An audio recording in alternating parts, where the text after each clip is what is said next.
नमस्कार, चंद्रकांत भट्ट अमेरिका से। मैं साइंस का टीचर हूँ।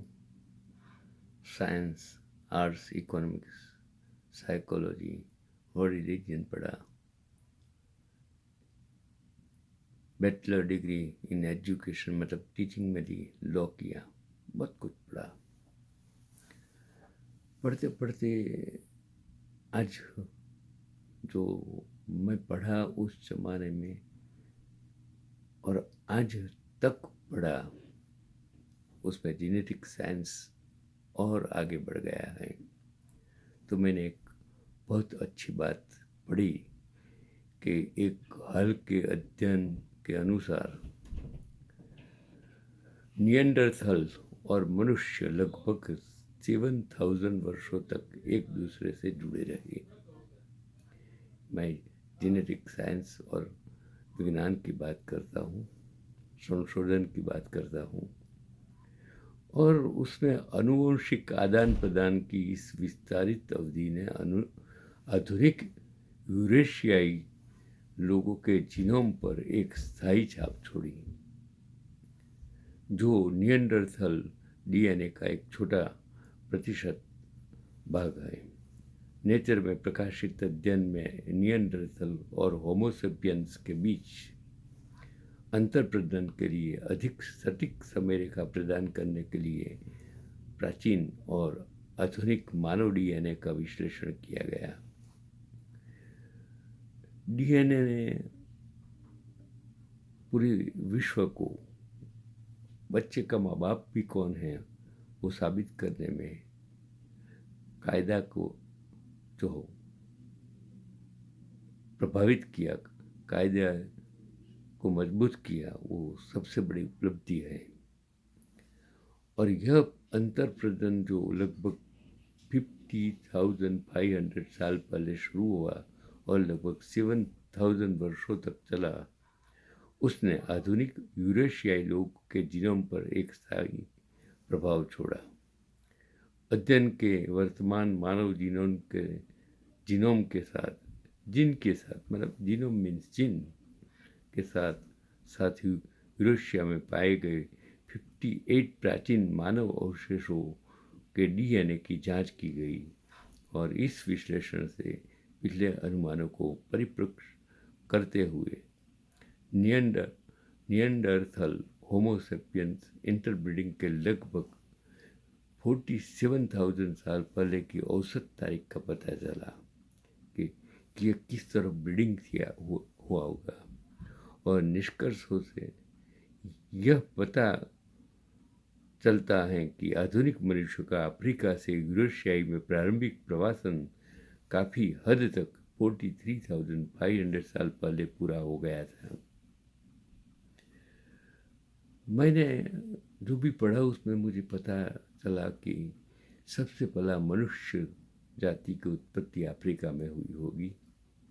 कालांतर वो अलग अलग दुनिया के देशों में किस तरह गए, जैसे अभी मैंने बात की, वो भी बताता है कि दुनिया में, विश्व में मनुष्य की बस्ती किस तरह एक देश से दूसरे देश में गई होगी, वो आज डीएनए साबित करता है।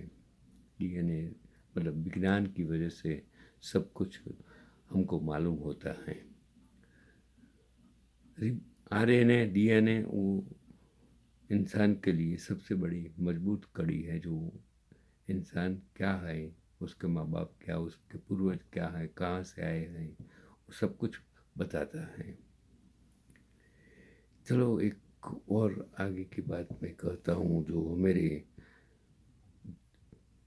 देवल शास्त्री जी ने कहा है कि हम अनावश्यक सलाह को क्यों देना पसंद करते हैं। कभी कभी कोई हमें पूछता नहीं है तो भी हम सलाह देने लग जाते हैं। तो उसका जो आर्टिकल्स था वो मैंने पढ़ा कि यह ओशो की सलाह देने की आदत के बारे में एक कहानी थी। यह एक छोटा सा गांव था। सभी के पास व्यवसाय की एक पीढ़ी थी। पशुधन के पालन पोषण के बजाय ओशो का एक पसंद का चरित्र चंदूलाल आय की घर के चारों ओर मुर्गी लगाते हुए आय में वृद्धि हो सकती है। तो चंदूलाल 50 मुर्गी लाए। 2 से 4 दिनों में 5-7 पोल्ट्री की मौत हो गई। चंदूलाल गांव के इतने बुद्धिमान व्यक्ति परामर्श करने के लिए गए थे और बुद्धिमान व्यक्ति ने सवाल पूछा, क्या मुर्गी घर के बाहर छोड़ दी जाएगी?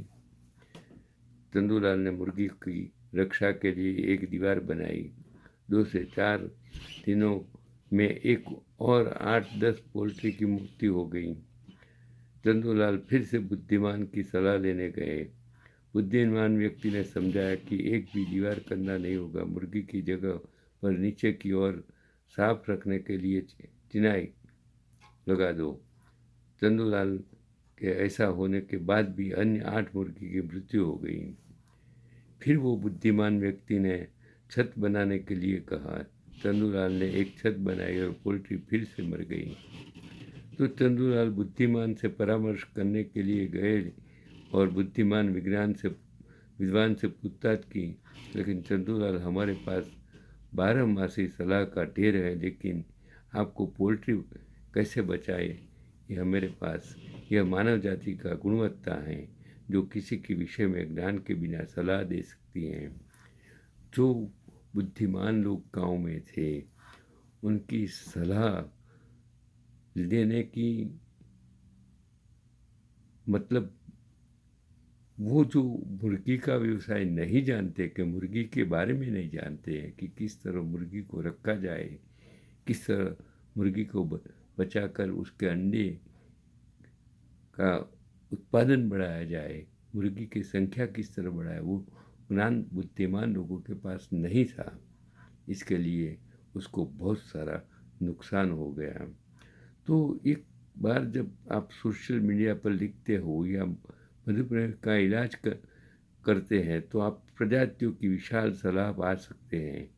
प्लम्बिंग से लेकर विमान बेचने तक ज्ञान आपके पास बैठा है। डोपामाइन जो शायद मस्तिष्क में है वो सलाह देने का में मज़ा आ सकता है। हम किसी को सलाह देने में अपने आप को बुद्धिमान समझते हैं। दुनिया में 80% लोग तनाव में रहते हैं। नौकरियाँ, शादियाँ, करियर, खर्च, बीमारियाँ, मुद्रास्फीति, बच्चों की शिक्षा सहित कल्पना के साथ समस्याएं हैं। हर इंसान के लिए मैंने देखा हर जगह कोई न कोई समस्या है। और वो समस्या के लिए वो हमेशा कभी किसी की सलाह लेता है या अगर वो लोगों को सलाह देते भी हैं कि इतनी समस्याओं के बीच में छोटी खुशी होती है कि विपरीत स्थिति में जीवन की स्थिति को देखना उचित होना चाहिए। जब लागत चली जाती है तो बचत पर ज्ञान प्रदान करना संभव नहीं है। अपनी आय बढ़ाने में मदद करता है। प्रत्येक सलाहकार को यह सीखने की ज़रूरत है कि केवल तभी जब आप सलाह मांगते हो या लेते हो हमारे पास जो ज्ञान का भंडार है कि नहीं, जैसे कि दिल की सर्जरी के बाद खाने के लिए और क्या नहीं किया जाना चाहिए, ऐसी सलाह हम देते हैं। एक छोटे से घर में वास्तविकता पर ज्ञान की कोई कमी नहीं होती है। सोशल मीडिया पर आने वाले एक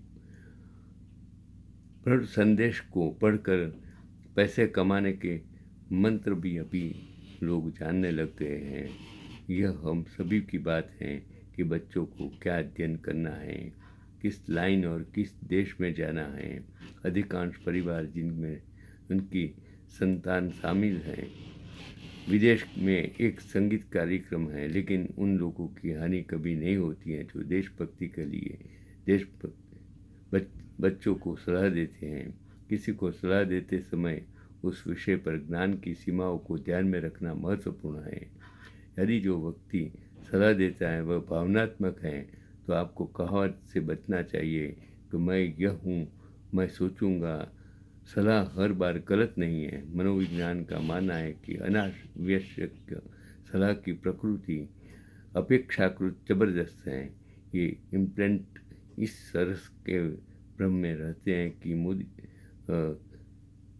जो राजनेताओं हैं, जैसे देश की परिस्थिति भारत की और अमेरिका की नीति से परामर्श करके बदल देंगे।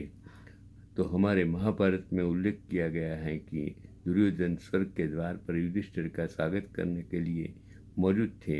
इससे नाराज होकर रशिया के परमेश्वर को सरल शब्दों में समझाया कि मैं इस बात का ज्ञान नहीं दूंगा कि कौन न्याय करना है। इस मानव जाति के बाकी लोगों को भी 20 घंटे के लिए ईश्वर को सलाह दी जाती है। इस समय का कोई व्यवहारिक विचार नहीं है कि उसे डॉक्टर के पर्चे पर सलाह दी जानी चाहिए। इस प्रकार हमारे पास मौन के लाभों पर 3 दिन की संगोष्ठी भी हुई। वर्तमान में दुनिया का 1/3 जीवित रहने के लिए संघर्ष करता है। हम एक परिवार और कैरियर संतुलन बनाने और चतुराई के भ्रम में रहने की सलाह देते हैं। जहाँ एक आदमी दिन में 5 बार नहीं पढ़ता है, वहाँ 45 हैं। हाँ, 45 मिनट के लिए मुस्कुराते हुए तनाव को हटाने की सलाह नहीं देना चाहते हैं। हम इसे रगड़ते हैं, इसे उसी तरह से जीने दें। दूसरी ओर बी पॉजिटिव के नारों के बीच दैनिक कठिनाई के बीच में थोड़ा भी नकारात्मक भी होना चाहिए। छोटी खुशी का मजा है। जीवन बॉलीवुड नहीं है कि सब कुछ एक सुखद अंत है। सोशल मीडिया पर प्रेरक वक्ता आउट ऑफ बॉक्स सोचने की सलाह देता है, लेकिन आउट ऑफ बॉक्स जीवन का एक स्थायी समाधान नहीं है। अपने द्वारा बनाए गए बॉक्स के अंदर करने के लिए बहुत कुछ बचा है। थिंक पॉजिटिव को थिंक नेगेटिव के बीच संतुलन के साथ रहना होगा, और यह वास्तविकता है।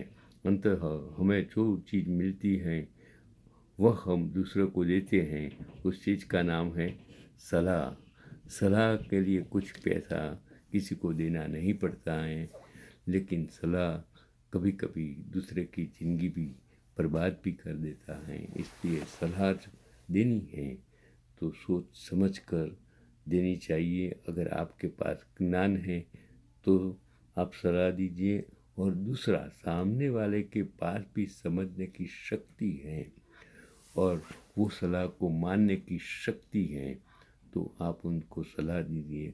बाकी सलाह देने का कोई मतलब नहीं है जब आप भी ज्ञानी नहीं हैं और जिसको आप सलाह देते हैं वो भी ज्ञानी नहीं है, तब वो सलाह का कोई मतलब रहता नहीं है।